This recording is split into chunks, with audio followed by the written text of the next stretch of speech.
हिंदू धर्म के अनुसार विवाह के 8 प्रकार कौन से हैं?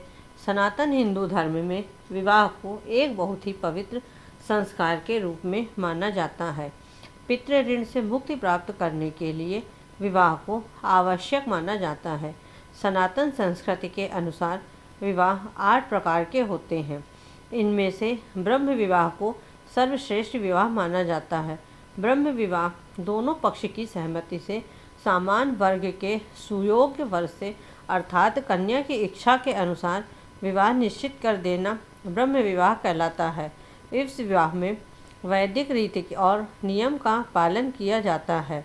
यही उत्तम विवाह है। नंबर 2, देव विवाह। किसी सेवा, धार्मिक कार्य या उद्देश्य के हेतु या मूल्य के रूप में अपनी कन्या को किसी विशेष वर को दे देना देव विवाह कहलाता है, लेकिन इसमें कन्या की इच्छा को अनदेखी नहीं की जा सकती है। यह मध्यम विवाह माना जाता है। नंबर 3, आर्ष विवाह।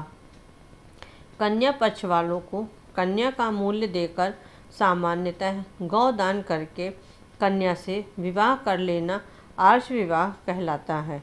यह भी मध्यम विवाह कहलाता है। नंबर 4, प्रजापति विवाह। कन्या की सहमति के बिना माता पिता द्वारा उसका विवाह धनवान और प्रतिष्ठित वर से कर देना प्रजापति विवाह कहलाता है। नंबर 5, गंधर्व विवाह। इस विवाह का वर्तमान स्वरूप है प्रेम। प्रेम विवाह परिवार वालों की सहमति के बिना वर और कन्या का बिना किसी रीति रिवाज के आपस में विवाह कर लेना गंधर्व विवाह कहलाता है। वर्तमान में यह मात्र यौन आकर्षण और धन प्राप्ति के हेतु किया जाता है, लेकिन इसका नाम आजकल प्रेम विवाह दे दिया जाता है। नंबर 6, असुर विवाह। असुर विवाह कन्या को खरीदकर आर्थिक रूप से विवाह कर लेना असुर विवाह कहलाता है। नंबर 7, राक्षस विवाह। राक्षस विवाह कन्या की सहमति के बिना उसका अपहरण करके जबरदस्ती विवाह कर लेना राक्षस विवाह कहलाता है। नंबर 8, पैशाच विवाह। कन्या की अचेत अवस्था जैसे गहन निद्रा, मानसिक दुर्बलता आदि का लाभ उठाकर उससे शारीरिक संबंध बना लेना और बाद में उससे विवाह करना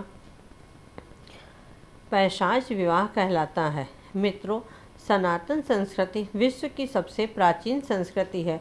मनुष्य के ऊपर देव ऋण, ऋषि ऋण एवं पितृ ऋण यह तीनों ऋण होते हैं। यज्ञ आदि से देव ऋण, स्वाध्याय से ऋषि ऋण